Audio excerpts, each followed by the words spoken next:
Shalom, family, and blessed be the Lamb, forever and ever.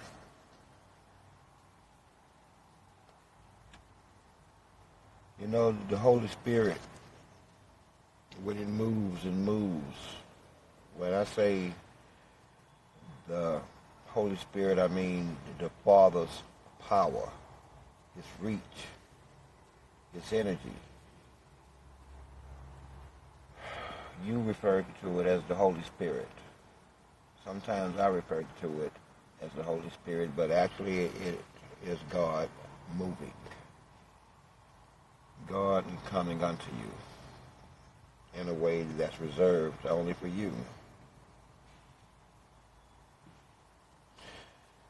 When that Spirit comes over you, you know. You know. It's like being filled from the inside out with energy that's searching for a way out. It makes you want to move your body. You'll leave. It can make you want to cry. It can make you want to dance. It can make you want to do a whole lot of things, actually. The Spirit is powerful.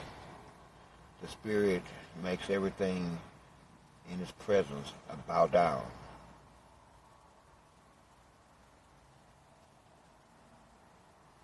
Everything bows down. Everything. Anyway, that ain't what I want to talk about tonight. A lot of times we don't see the connective tissue. We see the dots. We see the dots. You know, let me rephrase that one. Let's not make this too complex. You've ever had one of those connect the dot books? You take your crayon and you connect the dots and it makes an image. And your next phase is was to color the image. Remember those books? That was the truth. Think of that as the truth. So what would you do if you were the enemy who wants to hide the truth? You can't move the dots, and mankind is smart enough to connect them. So what do? Think about it. If you want the truth hidden, but the truth is in plain sight, and it can't be moved. What do? All you military mans out there, all you warriors out there, if you are the enemy, and this is the case, what do?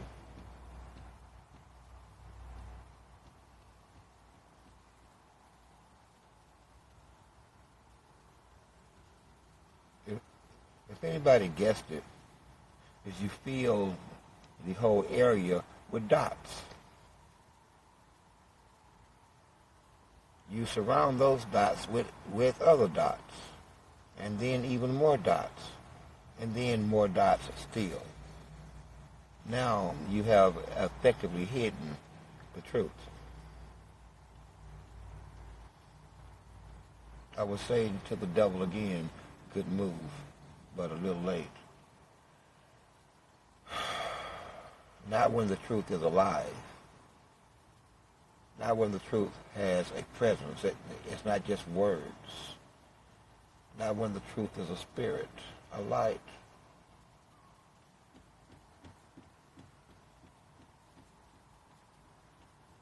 You can't hide it amongst the dots. But it was a good move. It was a good move. But that too is not something I wish to speak on tonight. We're going to say, damn the devil tonight. You know, every 100 years or so, we have a madman on the geopolitical stage. A madman.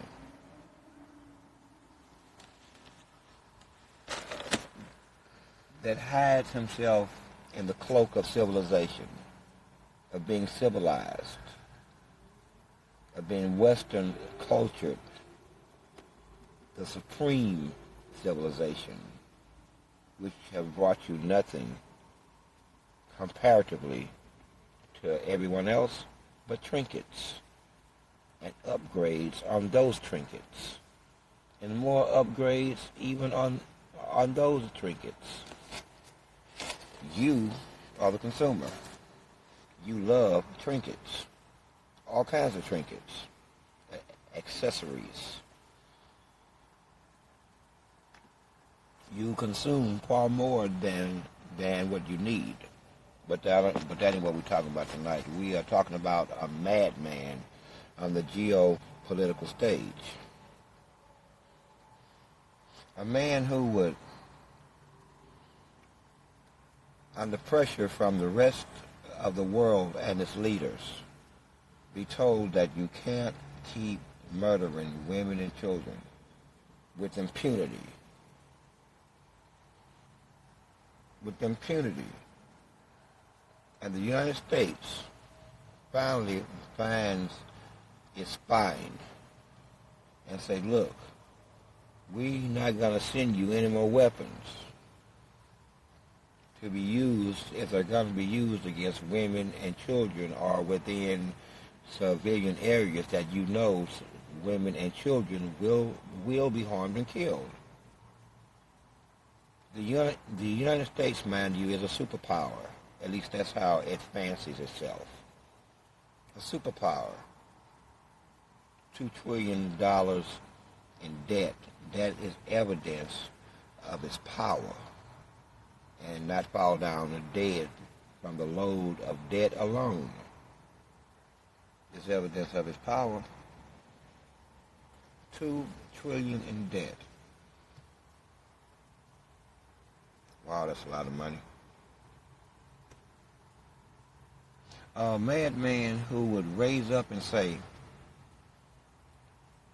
if you force me to stop this war, or you put limits on what I can do, I will start World War III. I will attempt to do everything I can to drag you into a war. My interests are not your interests, even though I'm shooting people dead using your money and your bullets and your bombs and your airplanes. I should have the express right to do whatever I want. That would be the actual position of the Israeli Prime Minister Benjamin Netanyahu. May I call him Bibi? We're going to just call him Bibi. He won't mind. The name Benjamin is far too stoic for such a man. We're going to stick to Bibi. He's more reflective of a Bibi and not a Benjamin.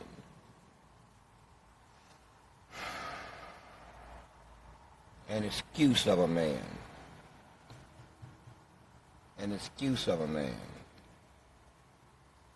Not only did he, or does he reflect that within his speeches and his machinations, his cabinet officials, the Knesset, the equivalent of the Congress, say barbaric things, angry. Here's an example. If the ICJ, International Criminal Court, issue warrants for war crimes committed by Bibi,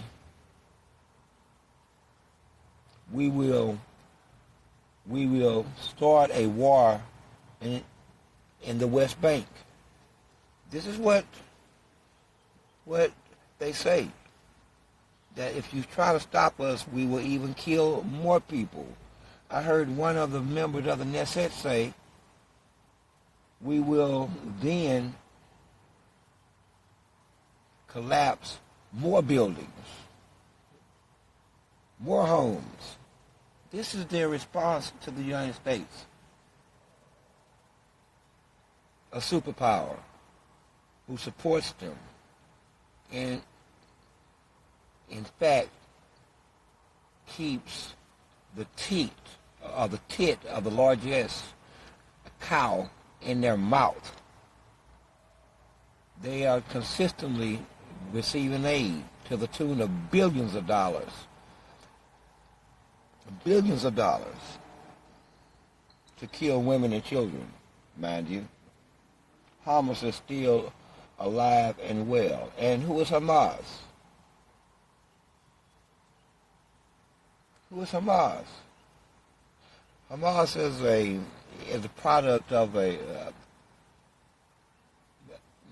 fractured Palestinian Liberation Organization under the leadership of Yasser Arafat in the 60s, late 60s, 70s, and I think a short part of the 80s before he was murdered. This fractured the organization and gave birth to what is now known as Hamas. Now you know. But here's the point that I'm trying to make. The Western culture sees itself as civilized. But I sit and I watch Western culture, and one of the superpowers of Western culture co-sign the butchering of women and children and old men. Not only co-sign it, support it. Not only support it, but give its weapons, munitions, spare parts, billions of dollars to continue it. And when the United States finally says enough, they threaten the United States itself. This all occurs within the boundaries of Western culture, civilization. The same civilization that brought you slavery, genocide, and more genocide, murder for resources that they call wars, ownership of property, confiscation of property, rape. Out of the same Western civilization, they refuse to so much associate themselves with any of their crimes. In 10 years, they will act like this didn't happen either.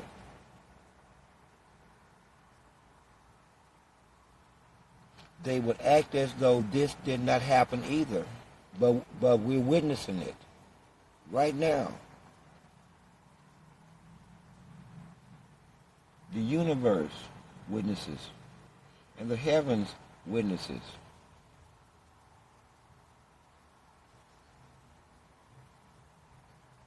But you gotta love this stuff, because really it's going according to plan.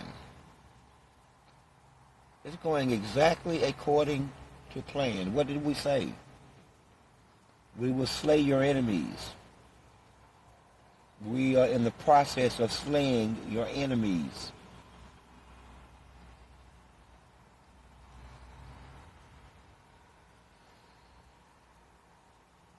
Discord has been sown amongst their ranks. Discord.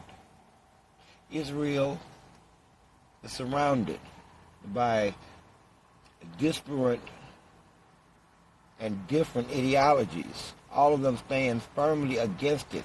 They have lived a lie, built an entire country on a lie, on a blasphemy, on a heresy, on a blood libel. Stolen land, stolen culture, pseudo-culture that they have created anyway, stolen tongue, stolen fortune,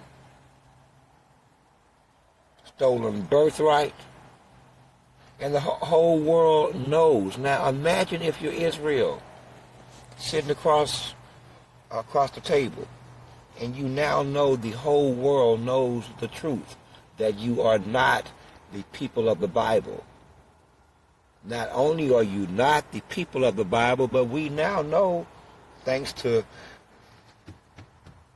a few nudges here and there, who the people of the Bible are. And it ain't you, sir. And we also know that you know who they are too, sir. And we also know that before you started calling yourself them, that you knew who they were too. And you did it anyway. The world did it anyway. This all occurred once again within the confines and boundaries of Western culture, civilization. I guess the rest of us and you are savages if you think outside of the confines and boundaries of Western civilization and Western thinking. But what has Western thinking turned out once again? I'm going to be fair. I'm going to be fair. Maybe. Okay. I'm going to try to be fair. Western civilization turned out Hitler. Yes, it did. Directly. Western civilization has produced the assassination or the outright overthrow of a democratically elected presidents because they didn't like them. Western civilization.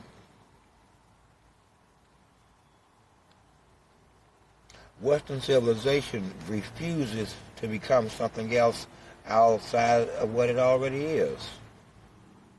It's turned itself into a decaying tinderbox of tribalism,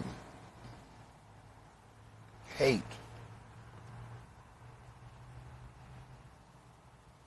competition for resources, desperation, despair. That would be Western civilization. And the same Western civilization commit war crime after war crime after war crime as a matter of routine. As a matter of routine. And while I'm on this train of thought, I'm going to show you how bad it is. The only court in the world that has the ability to adjudicate war crimes is the ICCJ. Okay? There's no other court in the world that has the jurisdictional power to prosecute a war crime. Only them, The Hague. And do you know your republic, to which I mind you the United States is a signatory. The United States, some of the Republican representatives said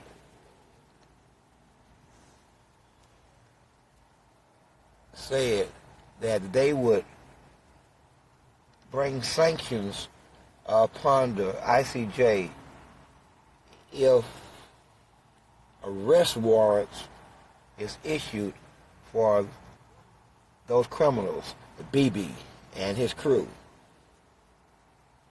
Another one said, or maybe I heard, that we should invade The Hague.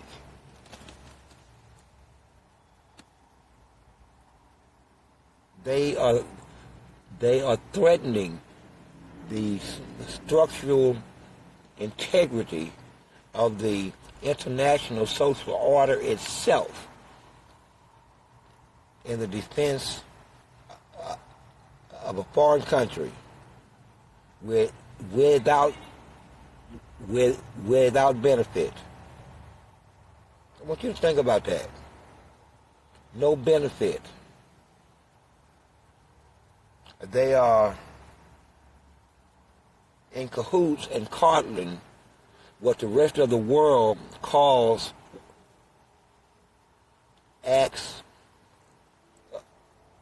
criminal acts of war. And they resist. Talking about your government. And that makes you criminals. Because I don't see nobody marching. I don't see nobody protesting. And this is what I be telling you. Your ass is not innocent. So, when you see strange objects hear strange sounds swishing through the air at the speed of sound, understand, you had it coming. You flat out had it coming. Now, how is this connected to you, my people? The Negro, the real Jew, the real Israelite, the real Hebrew, the real people of the book, the real chosen ones.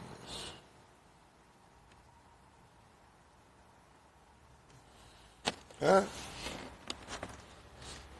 This is where we go back to connect the dots. What you thought? I get lost in my own sauce? Rarely. I don't babble. I don't babble. Well, yes, I do sometimes. But not tonight. Not tonight. Connect the dots. Israel in the Middle East. Who are you? An Israelite. The original are the progeny, are the children of the original Israelite, the Jew,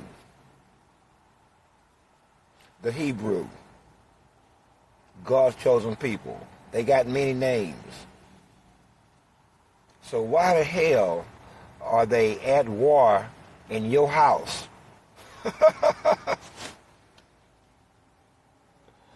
Why are they at war in your house?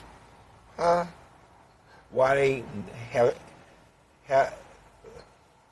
have locked you out your house? They over there fighting over your house. Again, I go back to saying, did not we say that we would slay your enemies?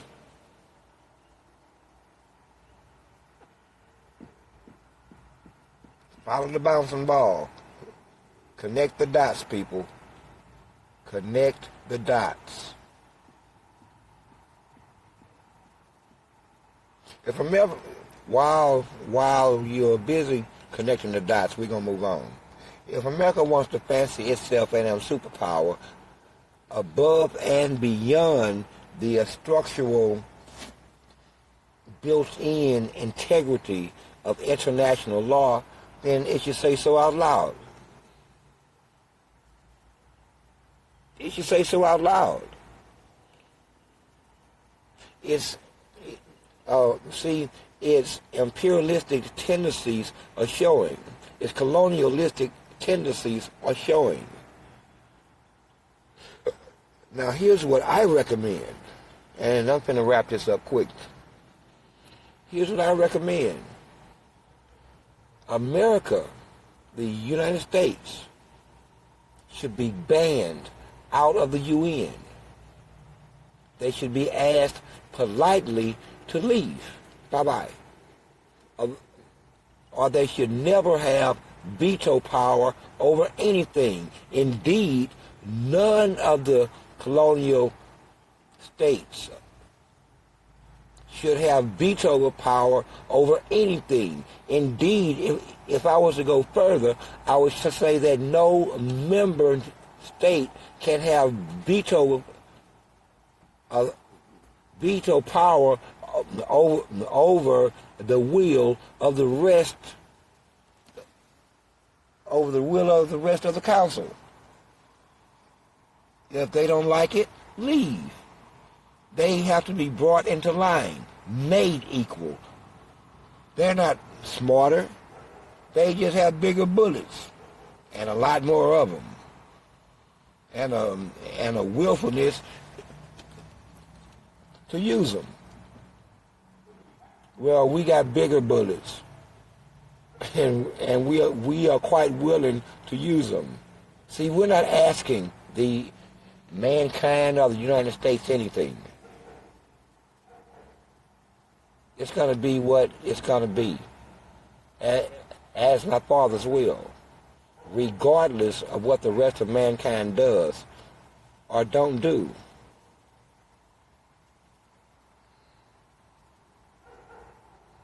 It's going to be.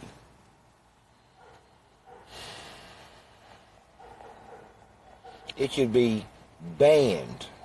If that doesn't work, disband the UN itself. Because at this point, the UN is dysfunctional. Its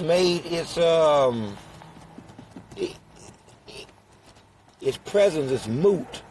It's completely moot. It's powerless. It's toothless. It can't stop anything. It can't cause anything. It can't alter anything.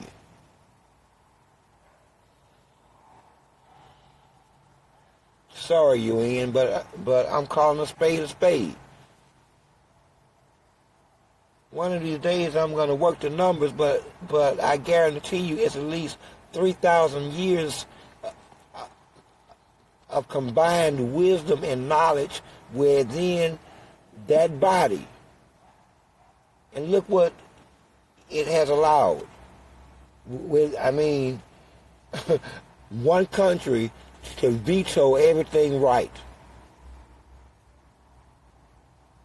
One country to veto everything right. If we're being honest, would you call that an effective organization? Of course we wouldn't. And you don't get a pass this time. No more passes. So while you guys figure out how to deal with Bibi, his threat to blow up the world and to torch the West Bank if he doesn't get his way, he acts like a teenage girl having a tantrum. Go sit your ass down somewhere. Shit. Just old enough, just beyond the age of spanking. A girl, 11 or 12. He acts like that. And then realizes, if I keep pushing this, Dad's gonna knock the shit out of me. I feel it coming, but I can't stop myself. If I stop, shut up and go sit down, dude. You're gonna wind up in jail too. At the end of the day. So I would suggest to the ICCJ, issue the warrant. Issue the warrant for not only him, but members of his party. Members of the Knesset who can be proven to have actively took part in this genocide. Bring charges against them at The Hague. And if found guilty, what did we do to the last? Now, this is irony. This is irony if we can pull it off. What did we do to the last group of genocidal maniacs that we could prove were genocidal maniacs? We hunted, they were called Nazis. Nazis. You're going to see the irony in just a second. They were called Nazis. What did the world do? They hunted them down one by one, and they executed them one by one. This was going on all the way up until the early 90s in the United States itself. People who were involved in World War II after the war had came here, changed their name, got married, got jobs, and was living a normal, good life. And then those people came and said, you know what? You look like Eichenberger. I think I remember you. How old are you now? Oh, 87. And you're from Germany. Well, sir, you have a court date at The Hague. They were hanging them and using other methods of execution because they had committed crimes against humanity and genocide. Now here's where the irony comes in. The genocidal acts in which I speak of were against what we know today of or have been taught is the Jews, who are white people who live in Israel. You don't see the irony yet still. You still don't see the irony, do you?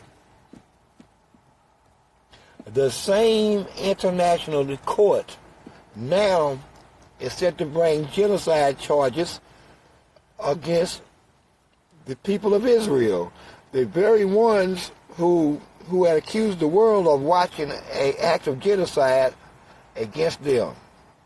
Look at this shit. Now do you see the irony? Now, should not they hang by the neck until dead? Should not they have some funny-looking white stuff in their IV bags?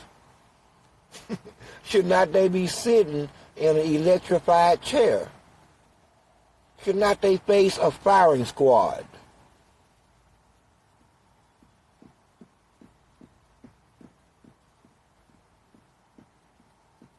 I'm just saying, the irony of the situation. The world abounds in irony these days. Irony, arrogance, and vanity. It's going to be the end of them. So at any rate, we've had a little fun at Bibi's expense. One more thing, I promise. In the land of Israel, amongst the rabbi, first they say that they have found their Messiah. This is last year. Well, we put that one to rest really fast, and it went away really fast. Some things are just ours and we don't share it. That's just what it is. We can get very possessive of our positions. Sorry about that. Now they say that they know or have access to the Antichrist. This is from the same people. The same people. So if they got access or they know who the Antichrist is, and they're finna help to bring forth the Antichrist, which is basically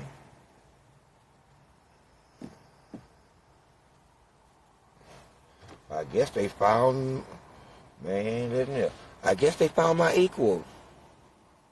Okay. You should tell the Antichrist. We can cut this one short. We can just go straight there. All this stuff in the middle, man fighting man, war, nuclear weapons, genocide cases, and starvation and disease and political unrest, all this stuff there, we can fly by that. Let's end the matter. We all know how this story ends. Don't be insulting. The Antichrist will never stand before me, and I will never stand before him. He will die. He will die. So now the same formerly known as God's chosen people have ties to the Antichrist. Like God told you, they are of the synagogue of Satan. But he also told you this part right after he said that. He said, I will make them footstools unto you. Who is the you? Negro, you. I will make them footstools unto you. Are you connecting the dots? Are you keeping up? I told you we're going to educate you here. And once again, don't get it in your hand, head, because you see me roll something inside of a cigarette that it alters this. It does not, as you can see. As a matter of fact, it pretty much does not a damn thing. It has the it has the effect of a good shot of some expensive whiskey. That's about it. Nothing more than that. Else I couldn't talk like this. Now, could I? With that, enjoy the rest of your evening. To my people, love you forever. God said he would. You got to stop tripping, though. We came for you. And we found you. And that wasn't no easy task. You know how hard it was to find you? Hiding in plain sight? You have no idea how hard it was to find you. And we found you. Hiding in plain sight. Walking your ass around here. That's why we couldn't find you. They didn't even try to hide you. We had took on the problem from the wrong angle. They hid your ass. First they hid you from yourself. And then your now hidden selves are hidden publicly in plain sight. And it all works because if you're hidden from yourselves, then nothing else can see you. You get what I'm saying to you? Enjoy the rest of your evening. Love, people. Love.